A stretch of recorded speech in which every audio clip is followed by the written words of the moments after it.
Wir unterstützen den Mobility Data Space, weil wir an das Gleiche glauben. Ja, wir sehen heute, dass in Deutschland und Europa eine gewisse Technologieschuld eingegangen worden ist und dass wir durchaus viele Sachen den Hyperscalern überlassen haben, die eben nicht innerhalb der EU beheimatet sind. Und wir glauben ganz fest, und das haben wir gemein mit dem Mobility Data Space, dass wir das ändern müssen.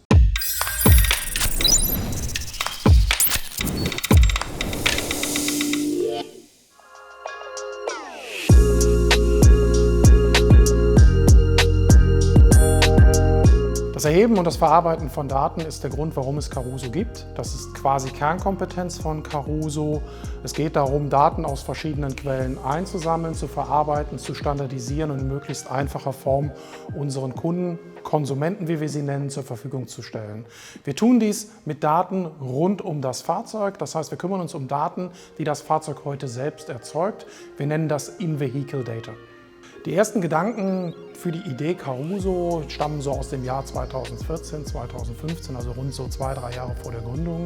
Einfach aus einer strategischen Überlegung der Zulieferindustrie heraus, dass man sagt, ein Fahrzeug wandelt sich von einem reinen Fortbewegungsmittel hin zu einem Datenerzeuger. ZF hat zusammen mit anderen Zulieferern Caruso gegründet, um tatsächlich eine sehr effektive Bereitstellung der Daten zu ermöglichen. Wir wollten auch verhindern, dass praktisch Datenscaler wie jetzt Google, Amazon, Microsoft kommen und sozusagen als Gatekeeper diese Daten dann beherrschen und uns dann sagen, zu welcher Werkstatt wir gehen dürfen oder nicht. In diesem Fall für Caruso bedeutet das, wir verarbeiten Daten verschiedenster Fahrzeughersteller, die aber alle beim Fahrzeughersteller selbst nicht in einheitlicher Form vorliegen. Das heißt, stellen Sie es vor wie verschiedene Sprachen. Ein Audi eine Sprache, ein BMW eine Sprache, ein Mercedes eine Sprache. Und Sie haben natürlich als Konsument, nehmen wir eine Versicherung als Beispiel, kein Interesse, diese verschiedenen Sprachen übersetzen zu müssen. Und dafür gibt es Caruso. Bei dem Use Case, für den wir im Moment stehen, geht es um Plug-in-Hybrids. Das heißt Fahrzeuge, die nicht nur einen Verbrennungsmotor, sondern auch einen entsprechenden Elektromotor haben.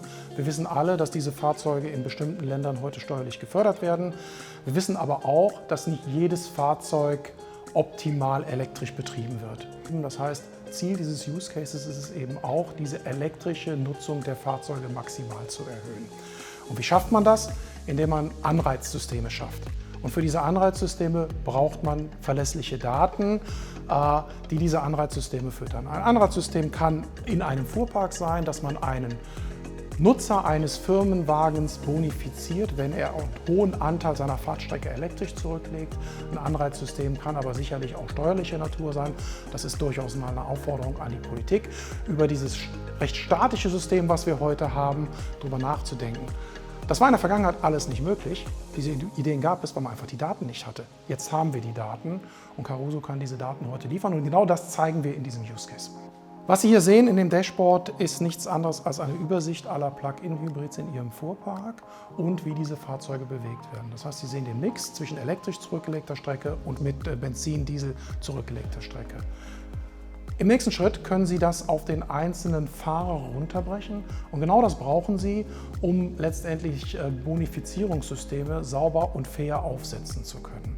Daten werden, wie man so schön sagt, das neue Öl sein für die Wirtschaft. Aber im Unterschied zu dem Öl sind die Daten nach der Nutzung nicht verbraucht, sondern stehen weiterhin zur Verfügung. Mobility Data Space ist für uns die Voraussetzung für die Mobilität der Zukunft.